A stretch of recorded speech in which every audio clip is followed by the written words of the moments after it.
Hi, everybody. Welcome back to our second episode of the Some Forever, Some for Better podcast, where we discuss topics from Encyclopedia Britannica 1980, Encyclopedia Britannica 1877, and Wikipedia. I'm Stan, I'm Hal. and are you ready to get started, Al? Oh yeah, I'm so ready. I'm so ready. I thought Bring it you on. would be, yes. I want to learn. I'm hungry for knowledge. Hungry for knowledge, and you better move this brownie out of my sight, or else I'll be hungry for that too. If you eat the brownie, that's fine. They gave me two. I only asked for one, but if you Oh, want dang. the brownie, take a couple bites out of that thing. It's got some nuts in it. Really good. Oh, okay, awesome. Well, I'm gonna save that for later. Then I'm just gonna move that off to the side where you can't reach it. All right, Stan, enlighten me. Okay, so today our topics from 1877 are Omaha, and we got two topics because just a page. Omar Kayyam. Omar I believe Kayyam. in you. Our topics from 1980 are going to be feast and festivals. And our topic from Wikipedia is something called a short collection of short stories by Jeffrey Archer called And There Hangs a Tale. All right. So, where do you want to start? Well, let's just get into it. I've heard of Omaha. That's in Nebraska. Yes, it is. It's in Nebraska. Pretty sure that's also a steaks company. Omaha Steaks. That's a couple things. We don't cover the steaks in this topic, but we could. I thought it was all about meat. Stan, I thought this was just an excuse for you to talk about meat. No, there's other interesting things in there though, and I will talk about them. But I will start with Omaha then, and Omaha is a topic from 1877. So we'll start there. All right. So first of all, it's funny you mentioned like Omaha because in 1980, Omaha is not mentioned. There's no article about Omaha in the 1980 Encyclopedia So Britannica. people stopped caring about it. They stopped caring over about it. 100 years. Oh, that's sad. How the mighty have fallen. You know, I even looked up Nebraska. I thought, well, if I look up Nebraska, they're going to talk about Omaha. And it may have been Nebraska there didn't someplace. exist in 1980. Everyone stopped believing in it, just like vaccines. Nebraska was very, very important in 1980. There's a lot of stuff that happens in Nebraska. Such as Yeah, I don't know. I wasn't alive in thousands of years ago places like Nebraska. You weren't even alive in 1877 like the rest of us. Oh man, I know. I'm such a babby. So we'll start a couple things. It's population of Omaha in 1877 was 35,000 people. That's a lot bigger than I would have expected. I thought you were going to say 35 people. I thought Hard so too. Stop. I was like, it was founded 20 years prior to that. It's on the Missouri River, so it's between. Oh, okay, that's why. So it's on the border. It's like the gateway to the west. It kind of replaced St. Louis as the gateway to the west. That's what they claim. I don't know if that's true or I not. think it's more like because it's on the river, and that's where people made dookie.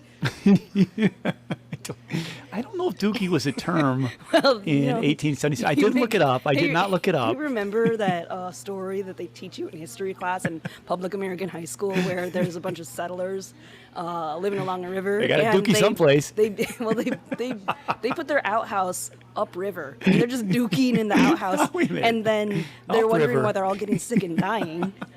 The outhouse was upriver. Are you sure about that? Yeah, they put it upriver. and then Upriver they're from collecting- someplace. They're collecting water from the river, and they're all getting sick and dying. They're like, oh, devilry. They probably burned some women for that. Witches, Yeah, witches. not No. real women. No, well, I mean, aren't all women just Are all- evil witches? Are all witches women? Actually, no. There was that guy who was like, more weight, and he is my inspiration for the times to come. More weight. Oh my God! Did you not pay attention in like no. 4th, 5th, 6th, 7th, 8th, 9th, 10th, and 11th grade history class, where they only ever talk about a couple of periods in American history while sanitizing all the evil shit that we did? No, it's all the glorification of the United States. Okay. Well, hey, you know what that makes me think of? Omaha, Nebraska. What's Oh, up with perfect. that place? So we said 35,000 population. So just some relative things. Okay. Minneapolis, which isn't that far away, right? Minneapolis is on the Mississippi River. Okay, so I gotta come clean here. I went to public school. I have no idea where Omaha or Minneapolis are. So can you draw me a hand map? Michigan is here. Okay, So- Europe is here. No, so for reference, we're going to use Iowa because I'm sure you know where Iowa is. Why would you not know where Iowa was, right? It's the biggest and most populous human state, right? Well, maybe not. But Minneapolis is north of Iowa, And Omaha is just like a little bit west of Iowa.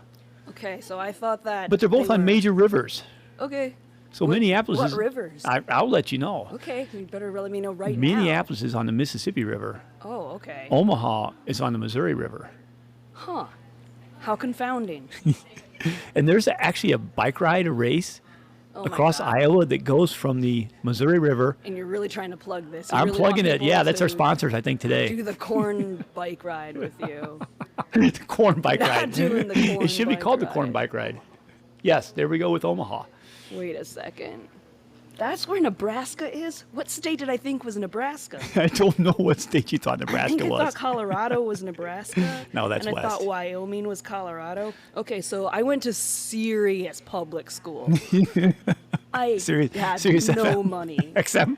Serious, yeah.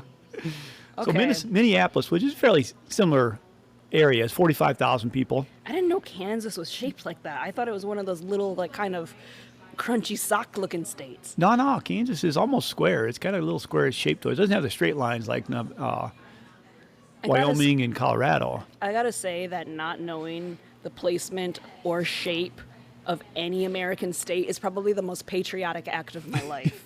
Ignorance. Why would that be important to know the shape of a state? Exactly. Unless you're trying to place them on a map. If you can't know the shape, you can't place them on a map. No, I only know the ones that look like Mittens? items, like The ones that look like or mittens? penises, The or- mittens? There's no, well, there is or Florida. that one that, We got to throw Florida in there, yes.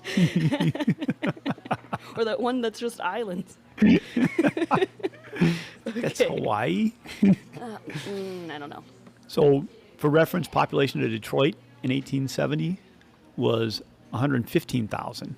Okay. Population of Chicago was 500,000. 500,000 people lived in Chicago at the time Wow. that Omaha was 35,000 people.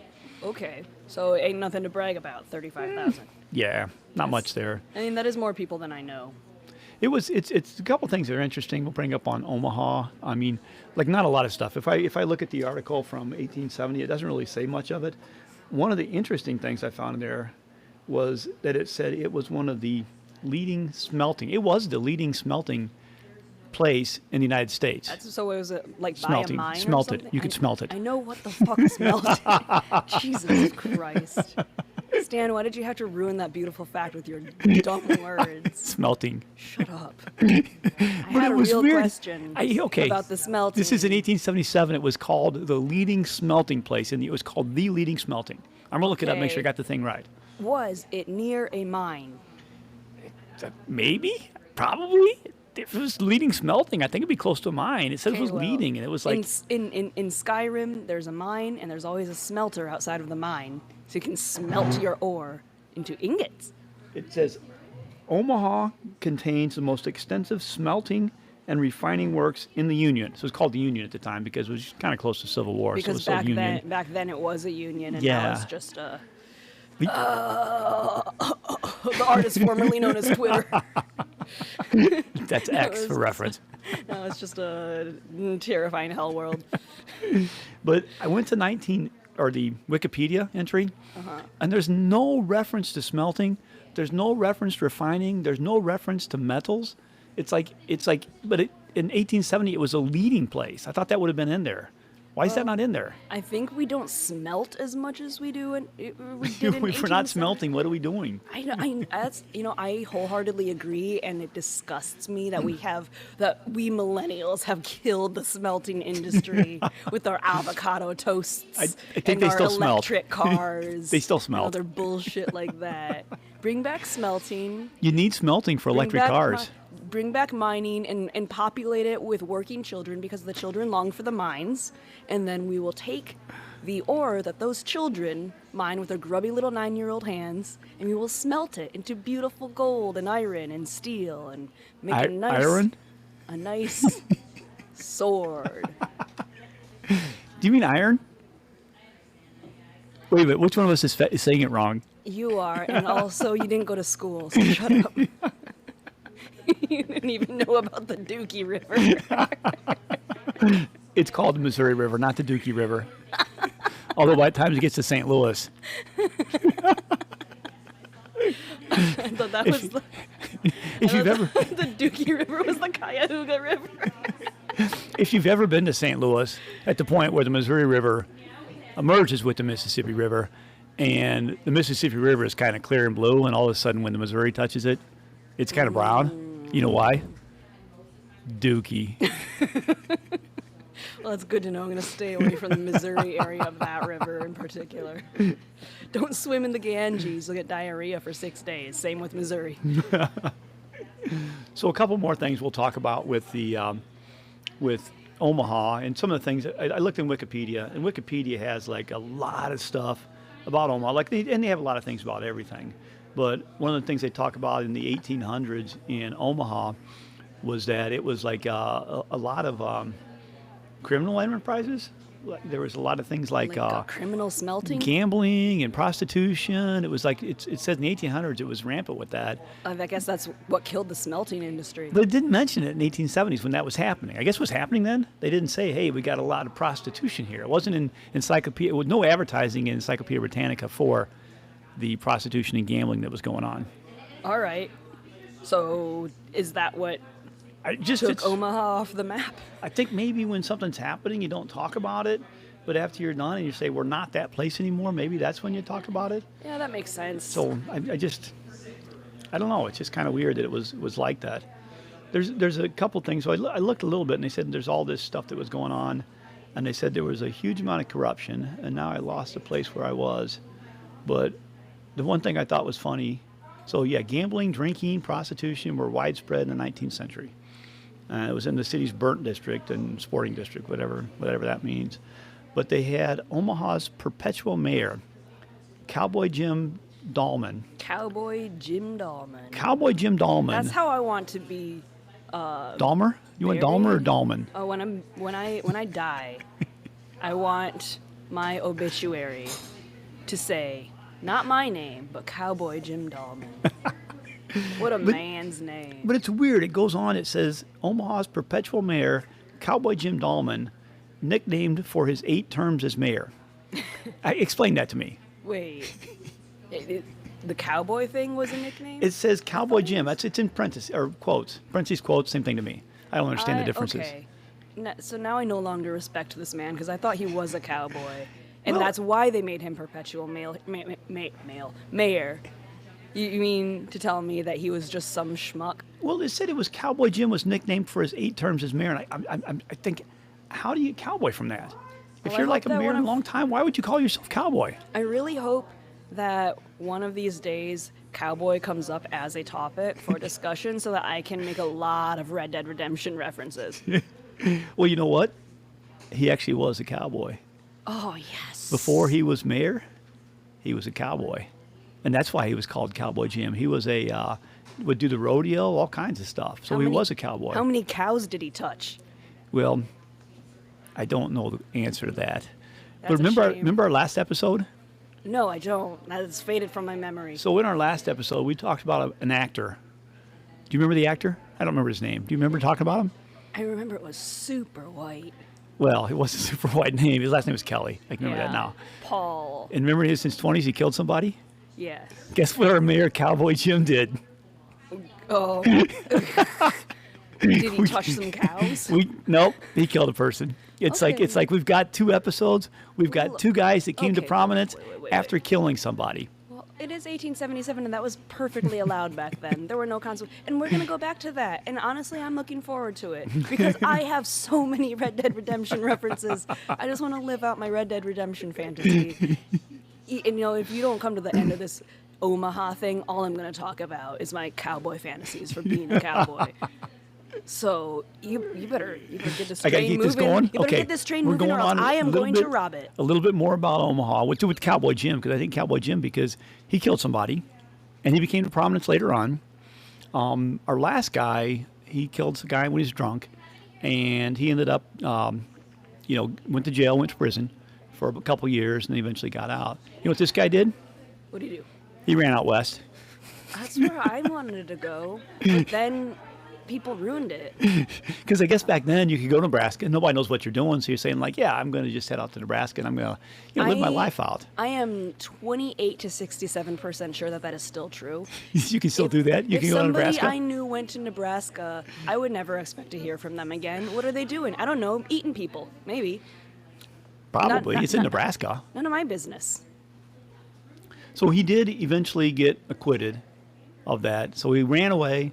He was acquitted. So he came back and then he became the mayor. It was just I thought it was an interesting side note because it was like just to have two people in two episodes, both had killed somebody in their 20s and then became prominent later on. I guess young people these days really are overreacting because literal Overreacting felons. to what?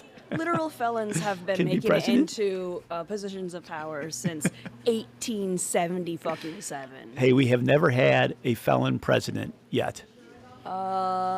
Untrue. Maybe until tomorrow? We can't talk about that. People don't like politics. Okay, we'll leave that one out then. Yeah, we can't talk about our Lord and Savior, the upcoming returning president. So No in more of that. In the world today, what do you think about Omaha? You think anything about Omaha? I think they might have some kind of star imagery in their town promotional materials, but I might be thinking of Texas because that whole half of the country is kind of samey to me, and nobody's gonna like that I said that. But, Yeah, I don't think people are gonna. I don't think Nebraska people are gonna like the Texas You know being what? associated with them. Stop cutting funding for education if you don't want me to say that Texas is Nebraska. F you. Eat my ass. I don't think we can say that here. Oh, okay. Our producers are shaking their heads again. But I didn't say fuck. I think you did. No, I didn't. So today when I think of Omaha, I think of like Mutual of Omaha. Somehow at some point they got a bunch of insurance companies, and Mutual of Omaha is this big giant insurance company, yeah, I've and heard they're of from. that. I mean, I always assume they're from Omaha because it's of Omaha's in their title and name of the company, so I think they're from there. Either that or that's just where they're hiding their mistress money. And then there's the one thing you missed out on Mutual of Omaha's Wild Kingdom. I don't think you ever got a chance to see that show. That's No, where they'd I send the don't- guy out to look for wild animals in the like wild places in the world, wherever they were. What's Maybe the Africa. wildest animal in Omaha? I don't think there's any wild animals in Omaha. Maybe a buffalo. Buffaloes are probably Buffaloes there. are pretty cool. They're cool animals. And also, Omaha is probably known as Warren Buffett because Warren Buffett is known as the Oracle. Warren Buffett's from Omaha? He's from Omaha. He well, still now lives he there. lives in Paris because No. he ran away and abandoned No, he us. lives there, and he lives in Omaha. He's got the same house he lived in like the 70s. He's just. Okay, but doesn't he like live in Paris? I don't think so. I think he 'Cause still he's lives in so- Omaha. He's very, very wealthy, and the Yeah, reason he's wealthy is he because owns he never Dairy up. Queen, or he bought Dairy Queen. He bought stock in like Coca-Cola and stock in things that he liked. He was like one of the things he was known for. He like bought stocks in things that he liked. Okay. So he's got a lot of Coca-Cola stock. I and wish that I could McDonald's. afford an avocado at the grocery market, but I can't. Have you Anyway, thought about getting avocado toast from McDonald's? I will never go to McDonald's after they betrayed our people's princess. So People's Princess. Mm-hmm. All right. Anything else you want to talk about Omaha? you mean Oklahoma? Omaha. I think it's the same thing. Oklahoma with an exclamation point is a musical. But other than that, I have nothing to say about Omaha. Why isn't it in 1980 encyclopedia? Isn't that weird? I think that's weird. Maybe because we discovered too many new words in the last 100 years, and we had to kick some out. I think and so. Omaha did not make the cut. Sucks to suck. You ready to move on? I'm so ready to move on. You want to go to Omar Kayyam? Yeah, we better go to Omar Kayyam. Okay, I'm going to read this section about Omar Kayyam from the encyclopedia in 1877. Make sure you read it in a nice professorial voice. I don't have that, and I'd like A to British read it. accent would be nice. If I did a British accent, it's going to sound Indian. It's going to sound like a poo, and I don't think that's the right thing to do. I'm going to like. Well, they're I going to mean, okay, you read your passage, and I will withhold my statements until you are finished. Are you ready? I'm ready. However that may be, there cannot be the slightest doubt that in early age, Omar entered into a close friendship both with Nizam ul-Mulk and his schoolfellow Hassan ibn Sabia. And I have no idea these pronunciations are right. It's like I'm probably saying them wrong. They're Persian names. Sound it out. Yeah, I'm sounding it out. It's like I'm doing whatever the English spelling of their names and how it's supposed to be said. I'm probably Paul wrong. Mike Kelly. But two guys, yeah, Paul Mike Kelly. And then Hassan ibn Sabah, who founded afterwards the terrible sect of the Assassins. So he's the guy that founded the Assassins, like whatever Assassin's Creed came The from. Assassin's Brotherhood? Yeah, exactly. He founded This is fascinating. that. Okay, so this is cool. So I'm going to read. Yeah. Okay, yeah. So let me finish this up, and then we'll talk about that. Okay. All right, I got a lot of comments. This is cool. It says, the three friends pledged themselves by a solemn promise that he who should first gain an influential position in the world would lend a helping hand to the other two and promote their success in life. That's nice. Okay. So the first one we haven't heard of. This is Nizam Ulmuk, was raised to the rank of vizier by the Alp Arslan. So he's a vizier, which I think means something of importance. Sounds important. And he remembered this covenant and bestowed upon Hazan ibn Saba the dignity of chamberlain, that's what he used in order to become like a head of the assassins. And then he offered a similar thing to Omar, but Omar was basically saying, no, I just want to study math. I want to do math. Nerd. So I thought that was kind of interesting. It was like this guy, we didn't talk about Omar. We didn't talk about what he did. I just read that article first, and I probably should have said a little about what he did. Do you know what Omar did? I know he was a poet. He wrote the Kubayat. You can buy a leather-bound edition on eBay. Interesting. And it looks very nice and pretty. But I have too many books, so I couldn't. Are your books I couldn't pretty? buy Omar's books. Do you have pretty books? Do I have what? Pretty books? I have pretty books. Pretty looks and pretty books. I'm a 2 out of 10. So this guy was considered one of the most intelligent people in that time frame in where he lived. I'm not sure if it's everywhere. He did math. He did astronomy. He actually was very, very accurate in predicting the actual length of a solar year. He was one of the guys that predicted that, 365.25, whatever. It's really, really close to it. He did a lot of stuff on math, on solving equations. And like you mentioned, he was known as a poet. I'm going to actually read this article to you, too, about him as a poet. Okay. But I think this was interesting as well.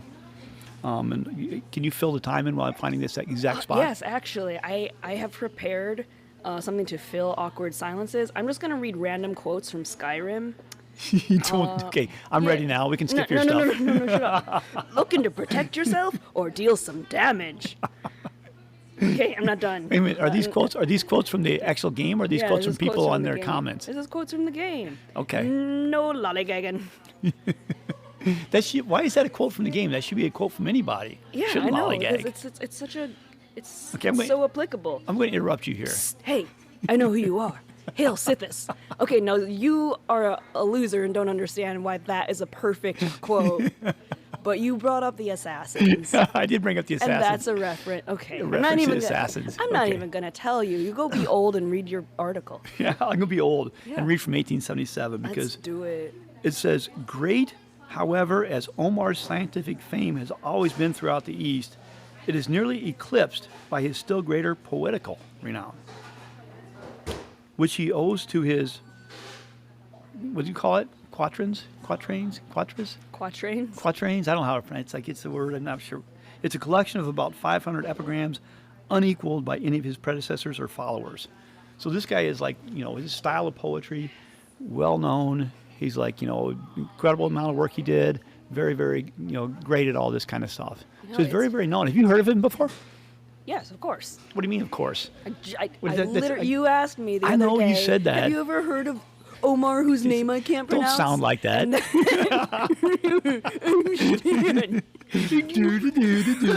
Pronounce Omar. I can't do it. And then I told you how to pronounce Omar, and you were like, I don't get it, and I'm not going to remember that. Didn't you first say you came walking up there going, do? Well, I don't know where those sound effects come from when you're walking, but you should get that checked out. That's a medical anomaly. So you had heard of this guy before? Yes. Did you have just told Okay, you. I know you said you have. I wasn't sure if you actually looked him up right before this, No, or I if you didn't know. look him up right before Okay. this. Because I hadn't heard of him before. I'll be honest. I hadn't heard of this guy before. That's because you know that math is for freaking nerds and didn't want to learn about stars or poetry. You know what else hasn't heard of him before? Encyclopedia Britannica 1980. Disgusting. Right? He's not in there. He's not in there. He's in 1877, but not 1980. He's 1877, but not 1980. And you may wonder why. You're thinking like, well, why would that happen? My theory And we can hear the sound of those coffee beans grinding. They are sounding good. I'm actually going to take a That drink of my sounds coffee really right good. now. Oh, that's a good idea. No, my theory is that in 1980, the writers of Encyclopedia Britannica were like, we need to unionize because these conditions are deplorable, but we also really care about this project, so don't want to just walk off and never complete it. So what we're going to do is, in protest, we are going to just delete the OMA section of Encyclopedia Britannica, and that'll really piss them off. And then we'll finally get some human rights around here. It didn't work, but we think are it did missing the OMA section of 1980. I think it went from OL to ON. I think maybe the ON might be missing for some reason. I can't remember because I was looking for it. I'm thinking, every once in a while I look for something and thinking, do I not know the order of the alphabet? And because there's a chance in that I might not know that. The alphabet has a lot of letters. There's a lot of letters in there, and yeah, sometimes like you get them between 20 and 200 letters. You know what's really weird is like you get the first ones and you think like if you're using the order, you can get them, but when they put them as a second, third, or fourth letter, I mean, actually, the order change stays the same, and it's just really, really confusing. But I think it wasn't in there. I really think it was when I not. was a literal child, I worked in a library, just like organizing and putting away books and stuff, and Yeah. I knew how to alphabetize up to even the fourth letter. You sound like a child. You are a child. You're the oldest child I know. Why won't you go through puberty and old age like regular people? Regular people. Someday I'm going to go through puberty, and then I'll be able to grow a beard. I'm so excited about You're that. just a giant child. Well, I think here's my theory for why like Omar is in the 1877 versus 1980. First of all, the encyclopedias back then were curated. You had to pick out what you wanted to go in there. And so you had to think about like all the stuff that happened between 1877 and 1980. Nothing happened between 1877 and 1980. Absolutely nothing at all. No, there was 2 world wars. You know what they were? No. You know what- Nothing happened between 1877 and 1980, and the Germans told me that. So shut up. Yes, that does sound right. Yeah. Okay. Very accurate. So 20 years before 1877, so in the 1850s, a guy named Edward Fitzgerald Edward Fitzgerald wrote a book of all of Omar Khayyam's poetry. So if you've ever read his poetry, it's from that book. I wish my name were Edward Fitzgerald. You know what it sounds like? What? Edmund Fitzgerald. You know who Edmund Fitzgerald is? Someone with a worse name than Edward Fitzgerald.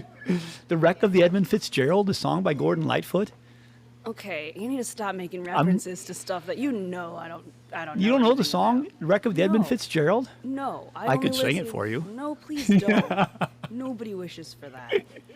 They were no relation. They could have been, because Edward is just a little bit older than Edmund. They could have been related. And you know who? So Edmund Fitzgerald is a book of he had a freighter that sank in the Lake Superior. Wrote a song about it. sad. He's from Detroit. He grew up Oh, in is the he? Detroit Okay, area. Yeah. now I care slightly more about him. Is this Edward or Edmund? Edmund. And you know what else he did? Edmund Fitzgerald, the guy from the song, he named a ship after him. I mean, a lot of people, when they have ships, they call them Carpe Diem or No, something they like call that. him Bodie McBoatface. Boy McBoatface, right? He named his ship Edmund Fitzgerald after himself. He used his own name. Okay, well, why? Okay, my question Why is. am I talking about this? I'm going to go on about Yeah, it. this is so boring. But my question is why?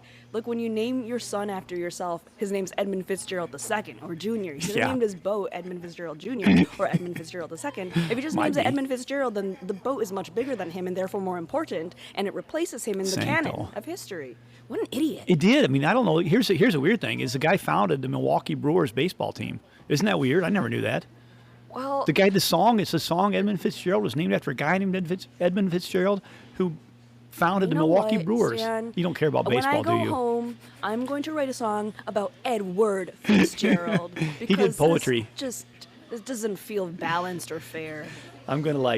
We're gonna talk about some of this stuff now. Okay. So I'm gonna About- bring it. about Omar. Edward? No, Omar Okay, Kayyam. We're really yes. talking about Omar Kayyam. I don't know why I brought Can we this other just talk stuff on. about Omar and not Ed? So Omar Kayyam, the stuff was really relevant. They just brought up this thing about him, and he was well known out east, but in East being the Middle East, but he wasn't as well known in Europe, and so this thing brought his knowledge about his mathematics and also the poetry up for that.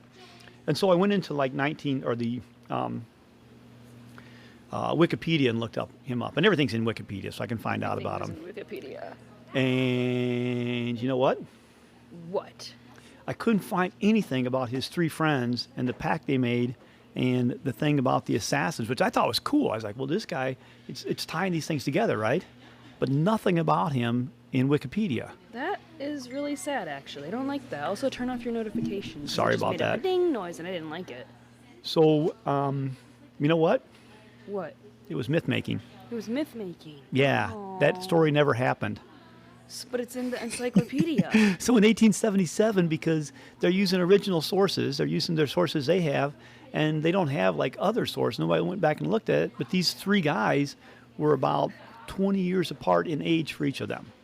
So there was no way they could have ever had a pact when they were young and saying this stuff. And so the whole thing that was in 1877 that you thought was pretty cool. When I read it, you're like, so betrayed. exactly. You feel betrayed, right? It's like it's real. It's happening right now. You're getting betrayed right I now. feel like I just read a news article on the internet. Like, none of that shit happened. Oh, man. So we had these three friends. They made the pact, and it was all myth making. That's why it's not in Wikipedia today. Okay, so since we have always been and continue to be in an age where you can just make shit up and print it and all the idiots in the world will believe it, can you make sure that in my biography it establishes that I am 6'6". I am a professional basketball, volleyball, baseball, and player of everything. soccer player, and I have $70 trillion. 70 trillion? 70 trillion. The dollar is worth like, I don't know, a used paperclip now, but 70 trillion. So Stan, I want people to think I was important. the other thing you know this guy from, right? You know this Kayyam is from his poetry, right? Yes. Yes. So he was well established as a mathematician and astronomer. But guess what? What?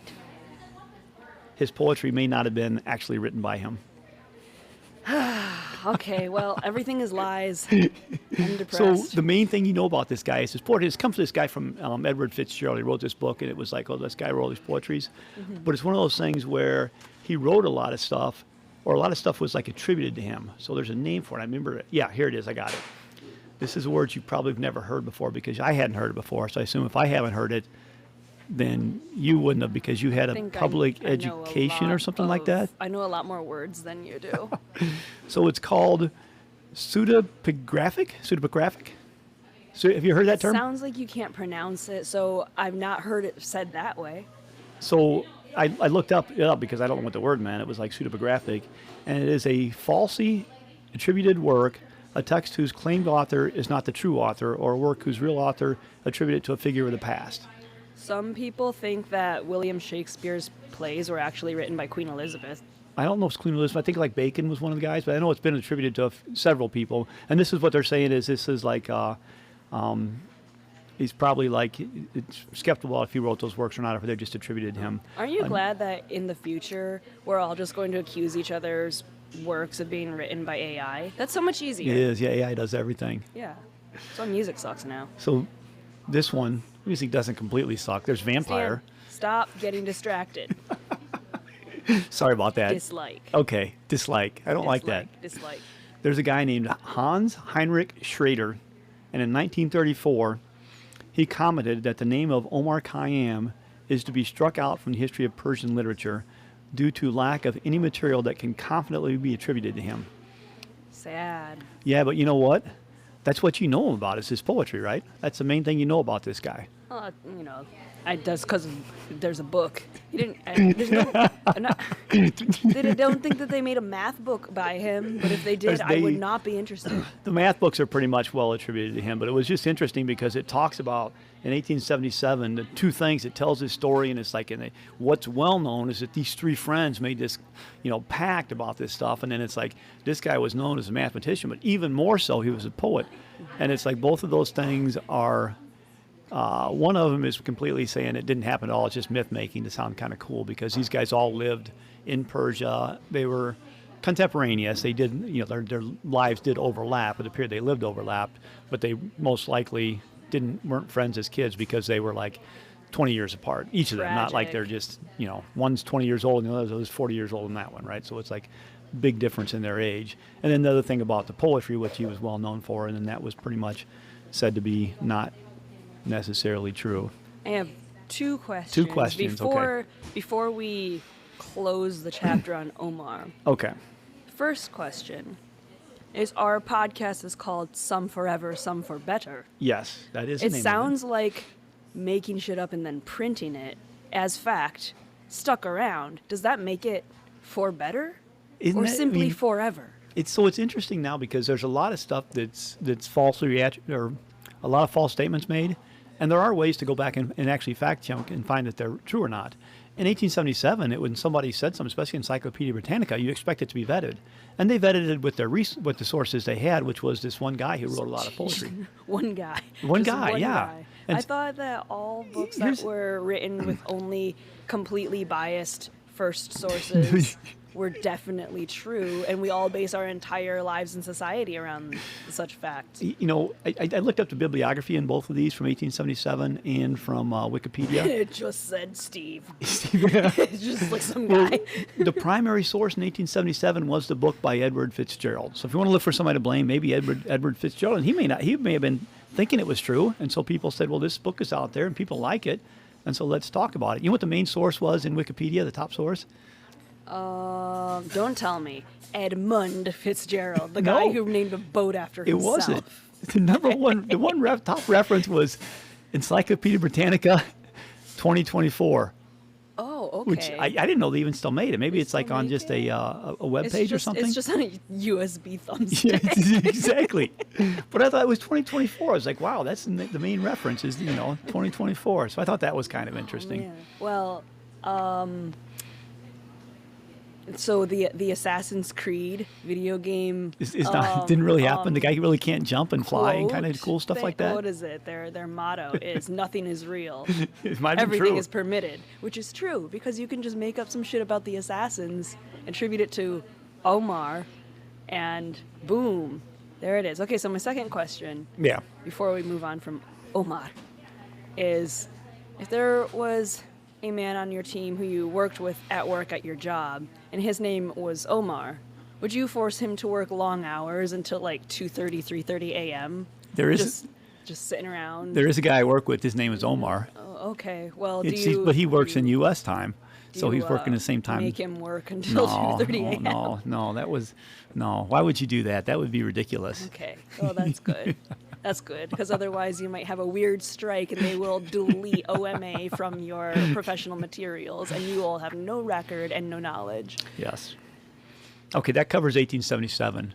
Wow. You want to go into 1980 or Yeah, let's Wikipedia? let's go into 1980 because they don't 1980. have OMA, and apparently those are three useless letters when lined up together. So Yeah, I'm gonna even though Feast and Festivals is from 1980, I want to start at 1877 okay, because that's kind What of did more they of say? the fun stuff. I'm excited about this. Because I they like talk food. about like the festivals in the early in 1877 were mostly religious. I mean, there's some they do talk about history of them and how we're getting things from like harvest festivals. Things are around seasons. Things are based on religion. It does state some interesting things that if you have no religion, and they talk about a couple things that have no religions, the tribes, the Wongs, Tuagian, and Adamanese, Adamantanese, I don't know, something like that. Just making up. I'm just stringing together. They said they have no religion, so they can't have festivals. Said you had to have religion to have festivals back then. This is Really? 1877. In 1877? 1877. They didn't have a single. I mean, okay, like all of the festivals that we have now that are originally religious are just getting drunk and naked and throwing up in public. So how do you think they would feel about that? So there were the festivals and the anti-festivals. So a lot of times a festival came out because the religious festival was like you're going to fast. And so if you're fasting, then you want to celebrate either prior to you having to fast, like Mardi Gras, or post when you have to fast, like after Ramadan with I can't remember the name of it, Eid something. I don't know exactly what the festival is, but it's like a lot of times there's a festival and the anti-festival. And almost back then, almost every festival involved eating like a lot. Like, have you ever seen me eat pizza? No, but I'm eating this brownie that you just left. You talk with your mouth full. Free for all. when I eat pizza, it's like I haven't eaten for like 3 weeks. I devour it. I pick the little pieces off of the cardboard thing because they're little crunchy things. That so is it's the like correct way. Man, we could have pizza today. we still can. We can have pizza later on. We can't have it right now because we're having a discussion here. So they talk in 1877. They talk about a lot of religions, and here's one thing I thought was interesting. They talk about like civilized and uncivilized people. So back then it was Don't love that. the people who were British and like British, they were civilized. People who were not like British were uncivilized. And so you'd see something like places we would consider civilized today that they wouldn't consider civilized because they weren't like the British. But nothing said civilized like the Great the British, Britain, the British. 1877. Yeah, the British. They were doing some awesome work back then. One of my favorite tribe was the Karens. There was a tribe of Karens, and there was actually two groups of Karens. There was the red Karens and the white Karens. I don't know if you're like doing a bit here. No, this is legitimate. These guys were there. It's a Thai tribe. Was called the Karen. Maybe it was pronounced different, but it's spelled Karen. And they were from Thailand, whatever, I don't know what Thailand was called back then. It was Siam or if it was something else, but there was a tribe in there. And I think it was the Red Karens or the Red Karens. The Red Karens you've probably heard of because they were the people who wear the rings around their necks, where they extend their neck with long rings. They were a subgroup of the Red Karens. The White Karens, you might see in them asking for the manager today. With that strange bobbed haircut. Yes, exactly. I just thought that was funny. It's like, it's like really not that relevant. It just kind of mentioned them, but it was like once it mentioned the Karens, I'm like, I got to look that up. I mean, you did. That was the right call. This is in 1877. There was the Karens. They're talking about them like there was no managers back then. Back then you just had to like talk to the clerk. We talked about the clerk last time. I think that's who you'd be talking to if you're Back in my day, 1877. you didn't ask to see the manager. Yes. You just shot a man. Cool. Back in 1877, of course, you did when you're 20s. You did some manslaughtering. Yeah, just and do then some light manslaughter. Manslaughtering. Yeah, exactly. They're okay with Along that. with that, you want to get famous? Light manslaughter. So most of the festivals that they talk about in the 1877 was a lot of it was there's things that we're familiar with today. A lot of them were like the old pagan festivals from like Greek and Roman, so Bacchanalia, Saturnalia. You're almost always celebrating some god. So whenever you're doing a celebration back then, it is honoring some god. You're either going to worship him, eat because of him, but they're driven by a lot of the seasons, like the time of like whenever the New Year started was like a big thing because that was like you're having the New Year, Earth revolving around the sun. It sounds like people just really wanted an excuse for free food, which I understand. Food seemed to be really big back then. It was like they would overeat, and I think part of it was because food was hard to come by for most people. It was like getting like your meal every day would be a struggle, and then like whenever they'd have bountiful things, they would just eat as much as they could, and then they would purge it. Oh, that was just the Romans, right? The vomitariums. I don't know if that's real or not. Didn't look that up before coming here. The other festivals that they talk about in the 1877, a lot of the Jewish festivals like Passover, the Pentecost, those things were in the Jewish one. The Christian ones are probably that a lot of Americans are familiar with today, Easter and Christmas. And Catholic Church had saint festivals all the time. So there's like Saint Stephen. I don't know about this Saint Stan. I know there is a Saint Stan. I mean, I thought that was you. I thought not only was that you, but you're the original. The original. Yes. BC Saint Stan. But most of the things were, like I said, around the different types of harvest and stuff. They really talk about like there's a comment. This is kind of, I think a lot of people know that, like nobody knows when Jesus Christ was actually born. But the Christian faith, when they started, so this is like 300s and stuff like that, when they're really going through there, they wanted to make sure that people would follow their religion. They usually did, but they also, this is a quote, the rude and uneducated converts. So these guys were the ones that had gone from their pagan religion to Christianity, but the rude and uneducated converts would hold on to their festivals. And the leader said, well, we got to do something about that. So they started picking like Christian holidays to be at the same time of the other holidays. So it's covered in there. So that's how Christmas came to be that time frame, because it was like, the end of the year, the winter It's pretty common solstice. knowledge now. And Yeah. Easter, the whole bunny thing. It's a Eid, something I can't. Everything's Eid to me. They all say Eid in them. I don't know what it is. Okay. Yeah, I could be wrong on that. But it was like they pick a pagan festival, and then they celebrate the Christian holiday on that. So the pagans who had recently converted were still able to have their feast, along with but celebrating the Christian religion at that time. And they really talk a lot about like, heathens and like uncivilized people. A lot It of sounds like we have the pagans to thank for any of those festivals being fun. Because all that feasting and gift giving, that was pagan stuff. a lot of that was pagans. They No, did it was that a all pagan lot. Yeah, stuff. yeah. You love We love the pagans. gorging yourself on an entire bird around Christmas. Thank the pagans. Yeah. Yes. You like those horrible chocolate Easter bunny things? Thank the Well, pagans. What's horrible about chocolate? Nothing's horrible about chocolate, but those ones in particular. Okay. That's like The fake 2% chocolate? cocoa and Yeah, the fake 97% chocolate. high fructose corn syrup. Yeah. You got to find something to do with the corn. We got to find something to do with it. See, unlike Omar, I am not a mathematician. So, another festivals they talk about is, and I'm going to say this wrong, Mahometan, Mahometan. You sure can look that up and just Google how to pronounce. No, that's what I got producers to do that for. But but- that was the that was a Producers common don't like name. to work. That was a common name for Islam back then, and that was named after their the found religion, Muhammad. I guess he was commonly called Mahometan, and that's why they call those festivals. Very, very, just a couple articles about. They talk about Ramadan and stuff. Indian festivals. They talk about 2 Indian festivals. The first one is Holf, Holf.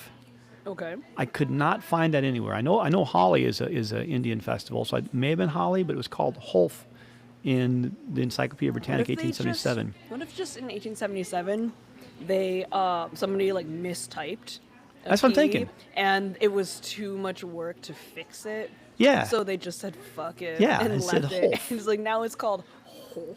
It may have been that. I mean, there's a famous example of somebody wrote an abbreviation for density as capital D or small d, and somebody saw that as a side note, and so they thought that a synonym for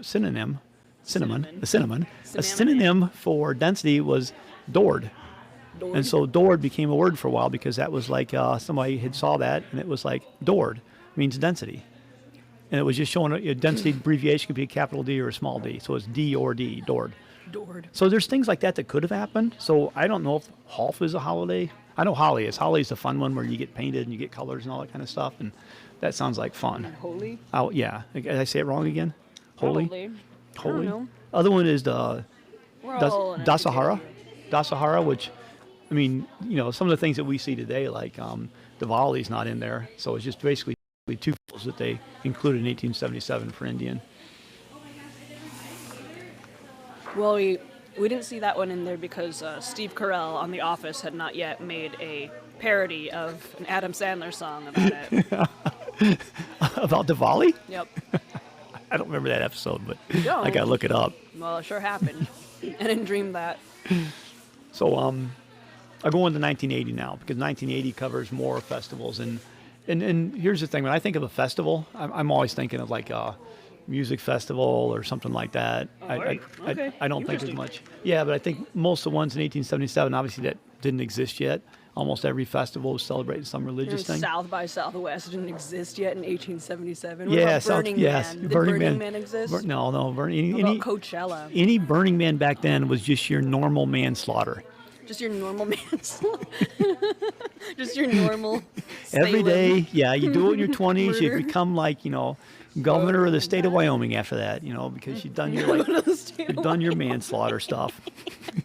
Yeah, okay. If I ever do a manslaughter, I'm just gonna move to one of those Okay, kind first of of all- centrally mountainous western states. I don't think you can anymore because you're not in your 20s. You got to do that when you're in your 20s. That's when you do your manslaughtering. Oh, So you're saying that I am too old, decrepit, and hideous to look upon to commit manslaughter and then move to They're Nebraska just gonna, or yeah, they Wyoming. can throw you in jail at that point. You're like, oh, you're decrepit now. So unfair. I bet if my name were Edward, Edmund, or Jim, then they wouldn't throw me in prison for that. Cowboy Jim, make sure you get it right. Cowboy Jim.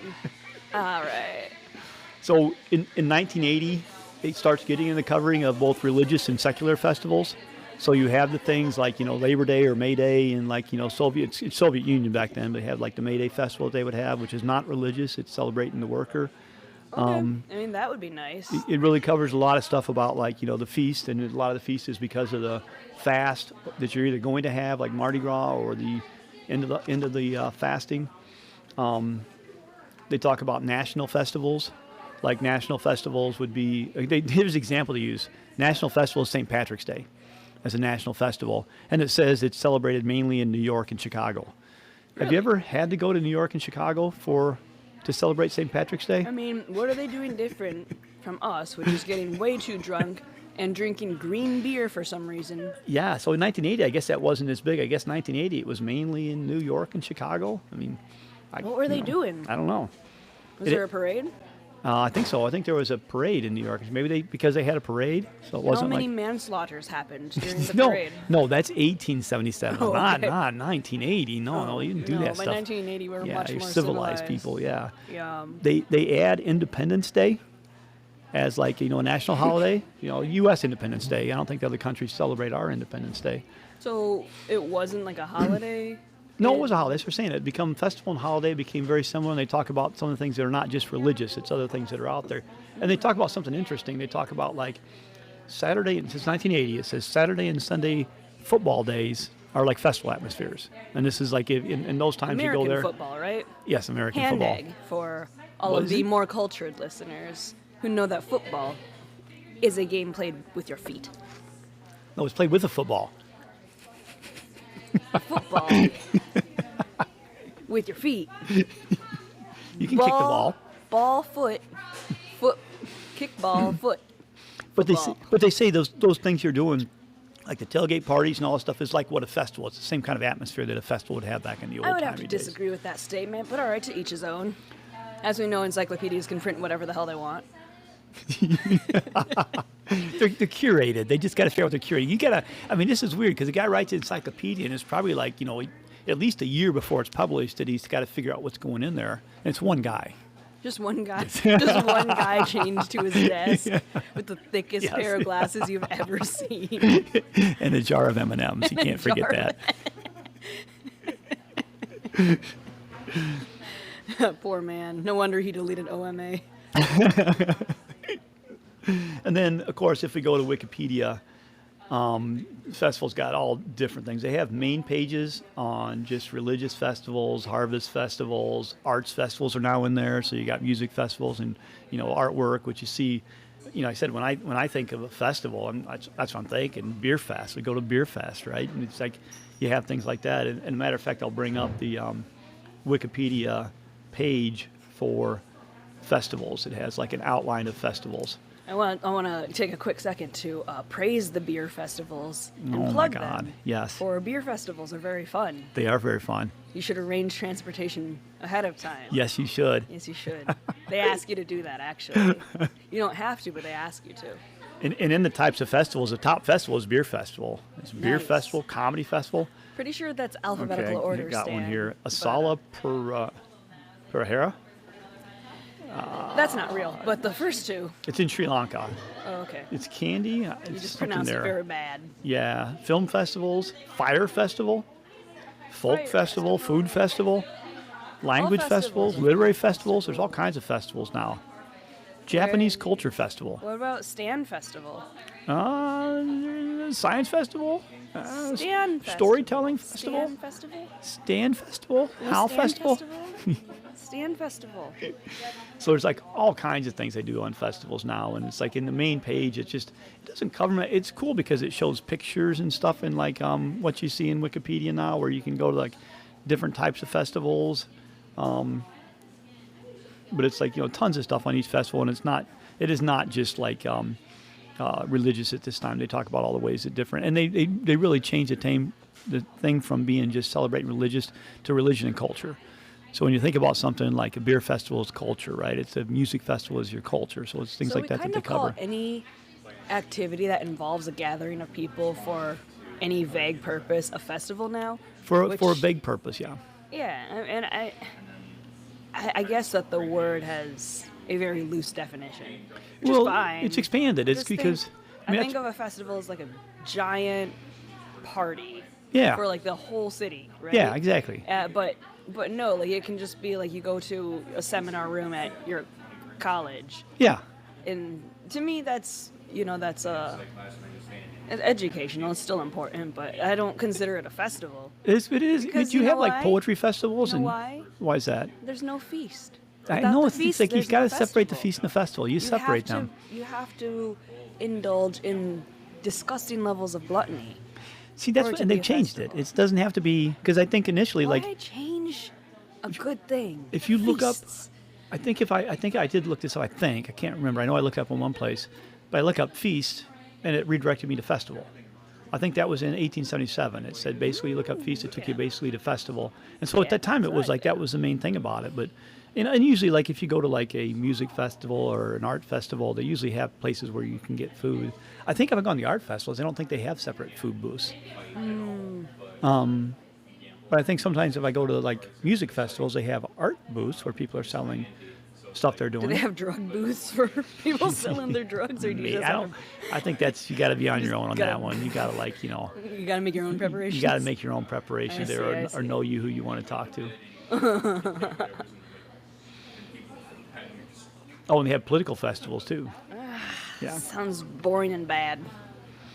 So you want to go on to our Wikipedia topic? You know, I've been looking forward to Wikipedia all day long. Let's do it. All right. Our Wikipedia topic, and this is it's a weird one because Wikipedia pulls, it's got so much little stuff in there. So the topic that came up was "And Thereby Hangs the Tale," which is a collection of short stories by Jeffrey Archer.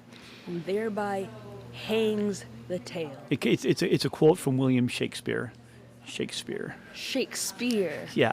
That guy who may or may not have written all of his plays. They say. Yeah, we Some talked about him say. earlier. Some assert. And People assert many things about William Shakespeare. this was like written in like 2010, so obviously it didn't come up in 1980, wouldn't come up in 1877. So it's a very small page. It's like basically there's one review of it in there that says basically it's very predictable. The author wrote some very predictable stories. You can figure out what's going to happen in them. So I don't know if it did that well. A scathing review is all we get. It's not scathing. It just says it's Predictable. predictable. It's nothing. You can I read guess it if some you want people to. like predictable nowadays. You know who wrote it? Jeffrey Archer. Jeffrey. You know anything about Jeffrey Archer? That's just another one of those white guy names that we've been saying that sound pretty generic. So he's been an author for a while.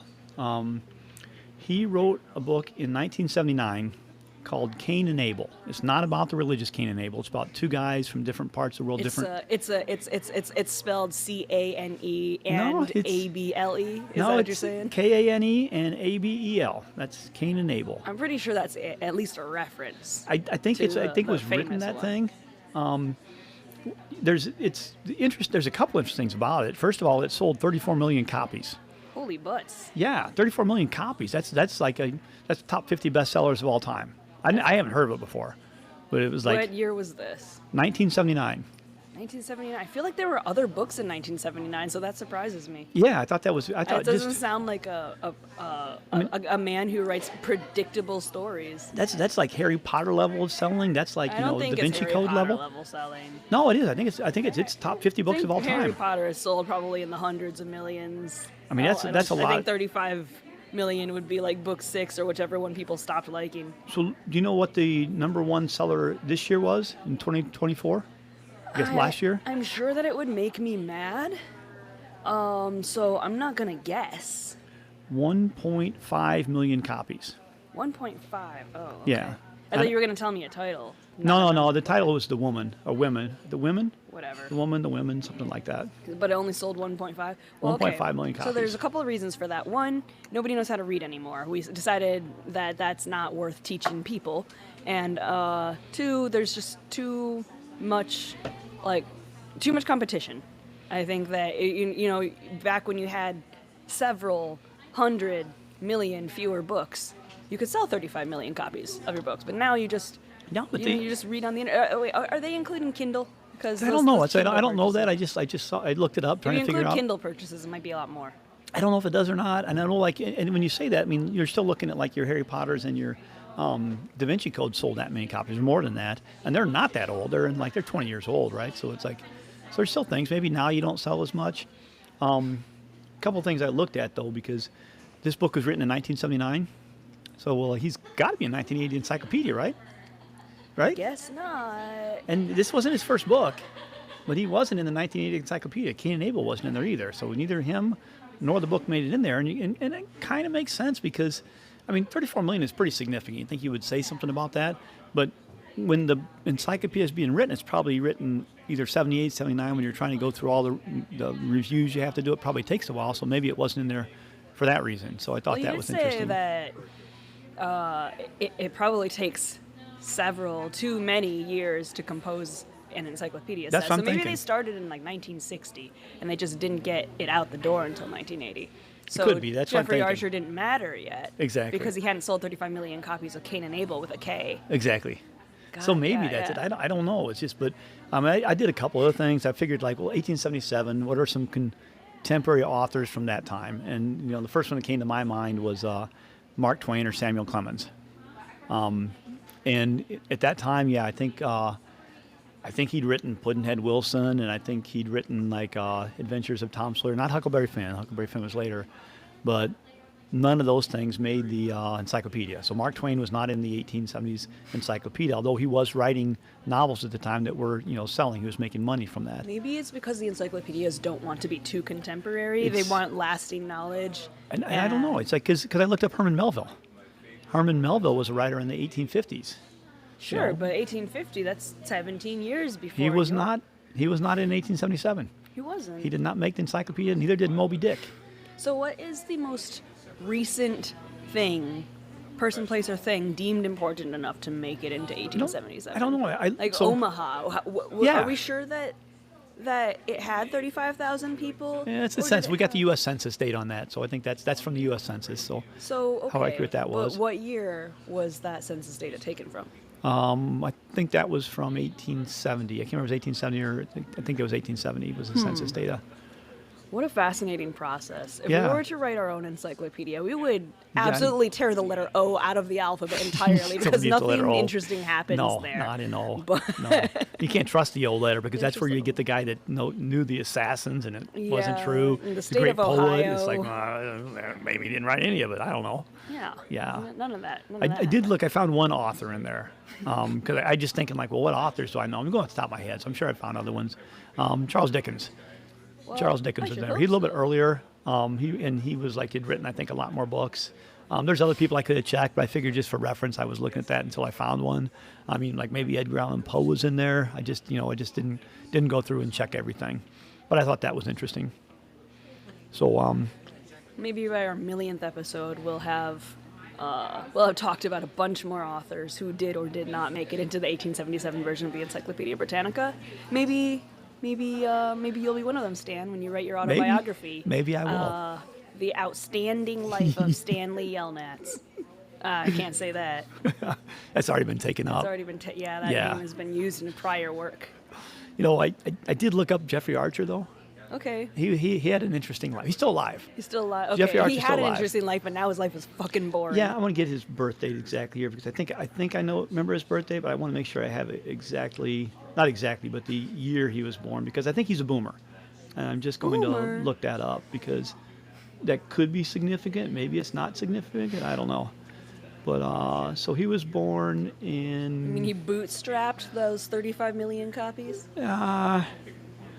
What is he? Born in 1940. It's not quite a boomer. So boomer was after the war, so it was close to boomer age. So it's a little bit older than that. Is that the silent generation? Yeah, the silent generation Okay. would fall in there. The most uninteresting Well- generation, as deemed by the American people, not by me. Yeah. Not by me. Yeah, I that's fine. I was much later. I don't do shit. He's got some boomer behavior. We're going to look at him a little bit. Yeah, I'm sure. So, and I don't know anything about him ahead of time. This is the first time I've heard of Jeffrey Archer, unless it's some passing thing that I forgot about. He was a former politician before he became an author. So he was ew. in Parliament. Pretty young. He was in his 20s and he was in Parliament. Wait, where's he from? He's from the UK. Okay, you probably should have led with that because Okay, let me do that. Let me lead with he's in the UK. From He the was UK. born in. Okay, can you pronounce where he was born He's in the UK? British. Can you pronounce it? Maybe. I'll look it up. Maybe it's I like, want to hear you try. is it like it's a Stratford on Avon or something like that? I don't know where he's born. He was born in London, England. Is that right? Did I say that right? Too easy. London, Too England. easy. I was hoping it would be one of the shires. I can listen to. Worcestershire Shore? I wanted to hear Stan say Greenwich or Edinburgh, or Give me something hard. I can say those things. Pittsburgh. Pittsburgh. Pittsburgh.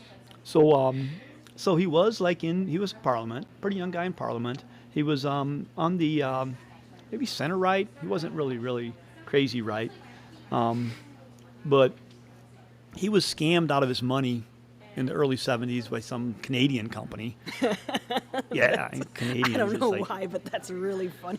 And and he ended up he thought he couldn't be in debt. He was 500,000 pounds in debt. That's a lot of I'm debt. 500,000 pounds in debt ever since the holidays. I need to hop on an exercise bike or something and just stop. I'm referring eating to the- any brownies that's put in front of me. Did you eat the whole But brownie? Is I it gone? ate the whole brownie. Oh You my didn't God. say that I couldn't. I didn't say you said that couldn't, was but it for was me. like You said that was for me. the British. I told you can you. have the brownie. I told you that if you put food in front of me, I'm going to eat it. I mentioned that I am very poor. And we were just talking about the point of feasts is nobody has Well, enough this is food, not a and so feast you- or a festival. Well, it's kind of a festival. Look at us sitting here. You think I would have come out and looked at the face of another human being if it weren't a festival? all right. I was That's fair. so ready to just stay in bed under the covers all day, but I came out for our festival, Stan, our podcasting Thank festival. you.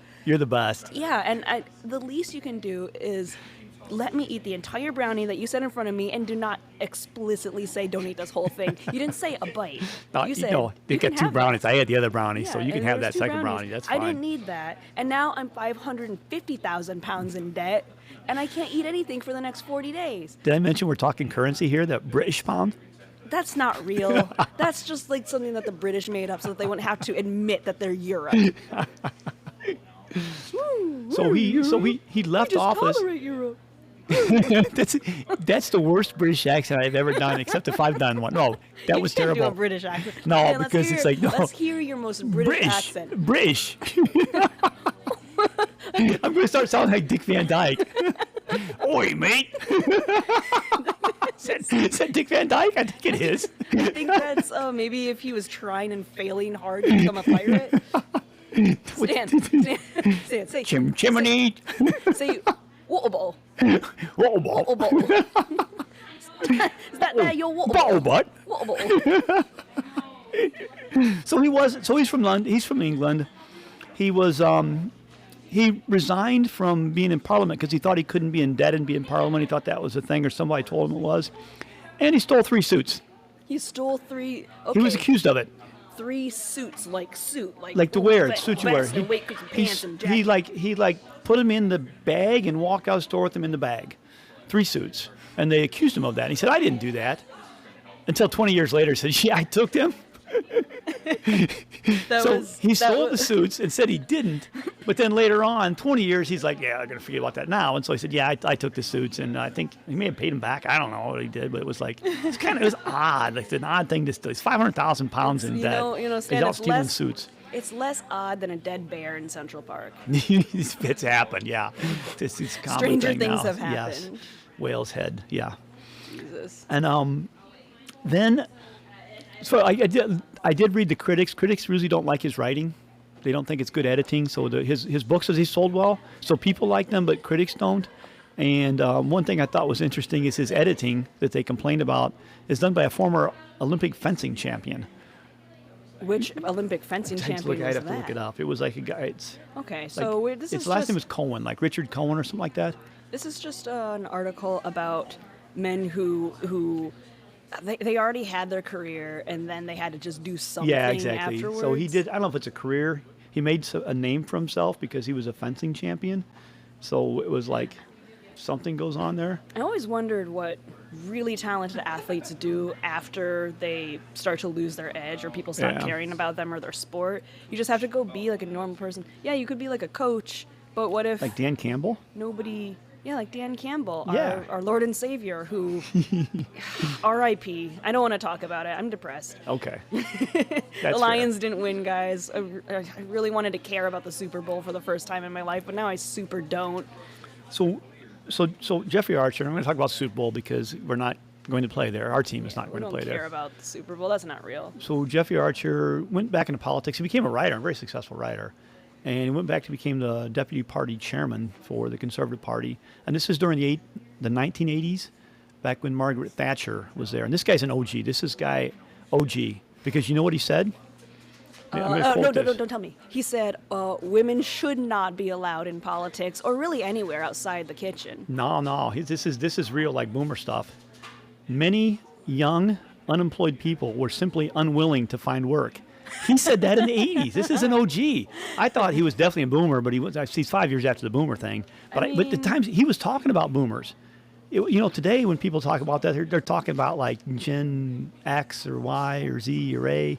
They're not Gen X. It'd be like either millennials or they're talking about Gen yeah. Z, right? And they say that people don't want to work. He was talking about boomers at that time. I thought he was like boomer on boomer crime. Like he's a old boomer talking about young boomers. It's like the young boomers don't want to work. But he was the silent generation. What the silent generation is supposed to do? Be fucking silent? Yeah, exactly. But he's out there going Sounds like like young people don't he- want to work. They don't want to work. Sounds like he was bad at his job of being silent. Exactly. It sounds like maybe he should have pulled himself up by But- his bootstraps and been more silent. But he was an OG on saying that. It was like, this is like, you wouldn't expect that from I feel 1980s, like- a guy saying that. I feel like in 3000 BC, there was some asshole just sitting in his, little pagoda, getting fanned with Pagoda. giant leaves, getting fed grapes by slaves, being like, nobody wants to work as a slave anymore. These grapes are just very mediocre. Why don't I have 7 leaf fans? Nobody wants to work. They just want to watch TikToks. I just want to watch TikToks. And they're doing that Egyptian dance. It's like, Oh my god. so Rip. couple more things we'll cover about this guy, because in the 90s he had a charity to help the Kurds. He had a what? A charity to help the Kurds. I mean, in Turkey. Okay. And they raised, well, he claimed they raised $57 million. But it's actually only $3 million. So Well, $3 million is still a lot. So the same people who have been complaining about fake shit have also been lying about shit. This is the For- 90s. This guy was doing the stuff. He was lying about stuff back then. Okay. Interesting. You'd think He, that he would make 57 million and only report 3 million so he could pocket the rest. Oh. That way he wouldn't have to steal all those suits. And I'm remiss. I should have talked about what he did in the 80s. Oh man, Oh was my it God. even worse? This is one of the best ones. In the 80s, he was charged with giving money to a Manslaughter. prostitute. Okay. So he used a call girl and he gave her money. She's a known prostitute, and I don't know if it's campaign contributions, but he basically fought it and was acquitted. He's acquitted of it, and he filed a libel suit. Yeah, sounds like And it super didn't happen. He Definitely. won money because he filed the libel suit. So he basically was accused of that. He was acquitted, filed a libel suit, and made money in the 1980s. But then the 2000s came around. Oh my god. And then he was like, yeah, I did that. He didn't admit to it. He didn't speak at his trial. He didn't defend himself in his trial because he was charged with perjury for lying during this whole trial. And apparently he had one of his friends tell him that he had an alibi, like he was hanging out with him, and then he basically lied about all that stuff. So he did spend prison time. So he did the thing. This is like crazy. This is the stuff that's like nuts, right? You get charged with something and you get acquitted, And instead of saying, thank God I got off of that because I actually did it, he went and filed a libel suit, won some money, thinking, well, I can use this to win money. Because I think people would do that today. I think there's a certain section of the population that would. You don't think you know that people do that today. My question regarding Mr. Archer is how do you live such a life as that and then go on to write a predictable bunch of little stories? He's out of prison at that time. So How do you end up so boring that a critic calls your work predictable? Should have been like... And then I lied about the suits, and then I lied about the hookers. Lied about how much money he made. I guess. And said people don't want to work today. I guess that if all you do is lie, your lying becomes predictable, and that has not changed. That's still true today. Yeah. He did spend about 2 years in prison for that, though. Only 2 years. But it was a British prison. Oh, in British You know prison. what that is? Oh, that's when they call the toilets water bowl. I think it's Australia. They sent him to Australia. I don't know what the British. Oh, they sent him to Australia. the penal colony. Just send you to Australia where you still speak British English just a little bit wrong. And Want to give a shout out to all of our Australian friends who love you very much. yeah, Wallaby. just as we're talking about Jeffrey Archer and like old British policy. British. British. What year did Australia stop being a British penal colony? I think it was I think it was like 1700s or something like that. It was a while before they were just getting rid of people. No way. You know, because now I think today I hear that other countries are sending their criminals to the U.S. I've heard that said. I think that the criminals are coming to the U.S. of their own volition because they will not get prosecuted here. Okay, I'm actually going to search when did Australia stop. Okay, well, meanwhile, while you're doing that, I will tell you one more thing that he was also accused of. Oh, good. It just keeps going. He was accused of financing a coup in Equatorial New Guinea. He gave the coup people money. He wasn't charged with it. They didn't have enough evidence. There's a few things. And he's one of those guys that say when they don't have enough evidence, he claims that he was exonerated. I was exonerated because it's like they didn't quite find enough to charge him. Probably did it. They're probably saying he did, but it was like they may not win the trial, so he's exonerated. Other people have claimed that. Other people have been accused of like doing certain things, and they claim that they were exonerated when the fact is they said, well, I'm not sure if we can win a trial, so we want to spend the money. Yeah. Other people have. What were you exonerated of? I was not exonerated, but other people. Were you exonerated of anything? Other people that are going to be giving speeches tomorrow claim to be exonerated of things. I see. 1868 is apparently when Australia stopped being a penal colony and was allowed to just be a bunch of people and kangaroos. Yeah. Kangaroos. Right, mate. Is that my English? Is that good? That's pretty freaking bad, Stan. You know, for your birthday, I'm buying you a voice coach because this needs to be corrected. I don't. Okay.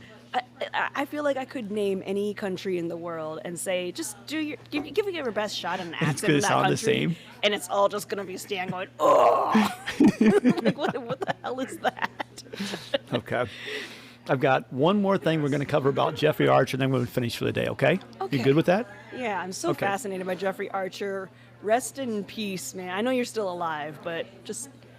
do you think that Jeffrey Archer is really happy that someone's finally giving him attention? It looks like he's one of those guys that got attention his whole life, and he used the attention to make himself money. So I think he's very wealthy. I hope we're not like helping him. If we are, I don't know. though, I'm sorry. Jeffrey Archer, sponsor us. Because this is probably the first time anyone's talked about Jeffrey Archer on a podcast, other than Jeffrey Archer's podcast, because everyone has a podcast now. Somebody made a movie called Jeffrey Archer, the Truth. Okay. It's a satire. Documentary? Yes, okay, it's a fake one. It's a mockumentary. And what they do is they say that Jeffrey Archer is a super spy that's been solving all these problems throughout his everything he's done is actually part of his spy operations. So I don't know who this guy is, but apparently he's fairly well known, maybe in England. And so they make fun of him, and they say, like, it's almost like the QAnon thing, right? Where Donald Trump is really fighting these evil powers. That's what he's really doing.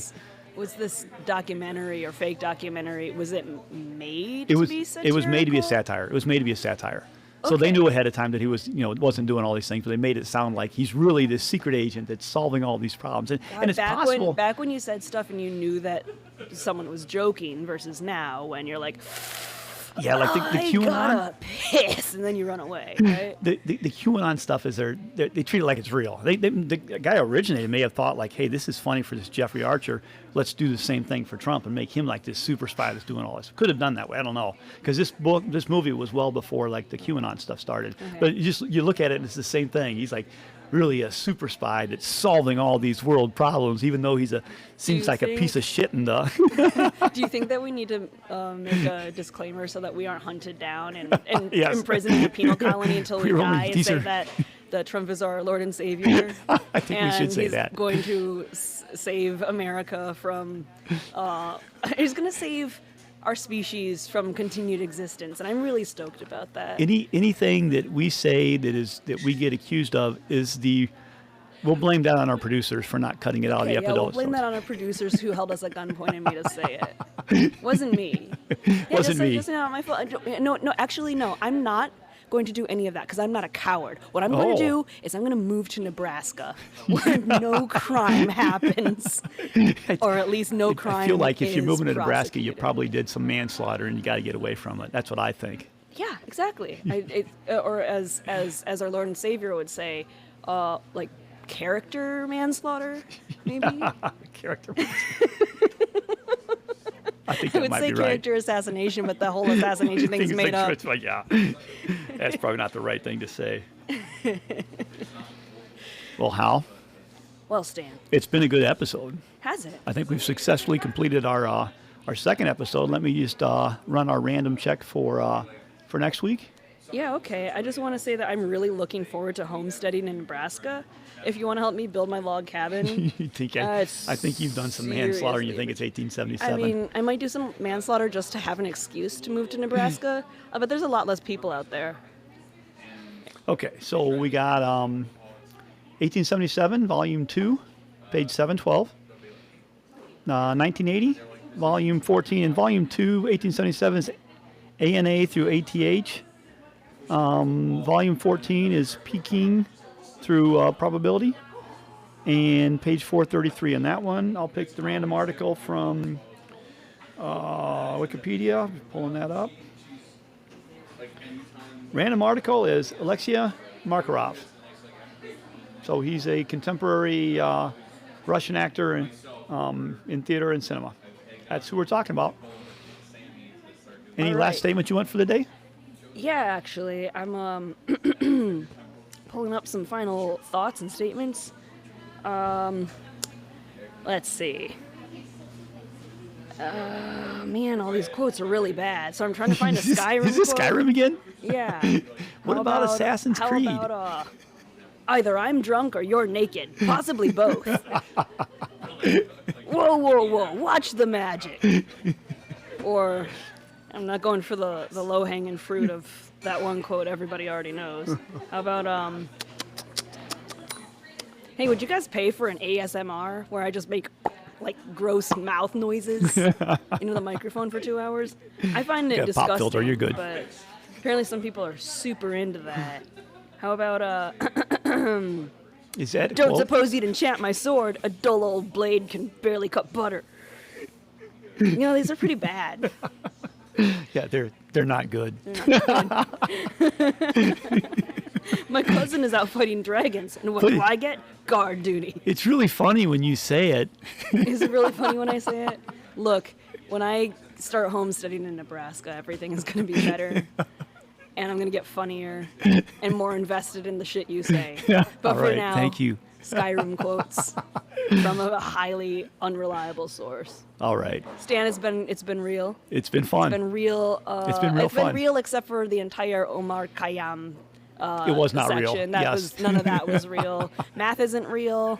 Astronomy, math was real. Astronomy is just a bunch of holes poked in the tarp covering. Poetry's not real. Poetry's not real. I want to claim that the thing you know him about poetry, he may or may not have done them. Well, we already established that. And you know what? I'm making it harder. You know what?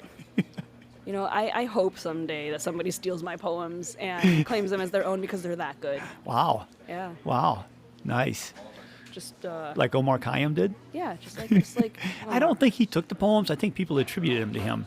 It's like they said, like, well, this thing's really, really cool. Well, he must have done it because he's the best poet of all time. Well, that's nice. Yeah, I think that's kinda it. nice. It's not. I don't think he did anything wrong. He doesn't have It's to just move that to he's known for Nebraska. that. No, he doesn't have to go to Nebraska.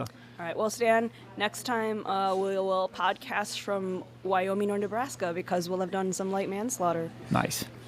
Love Thank it. you. I love that for both of us. I love it too. Bye. Good night, Stan. Good night, night. Australia.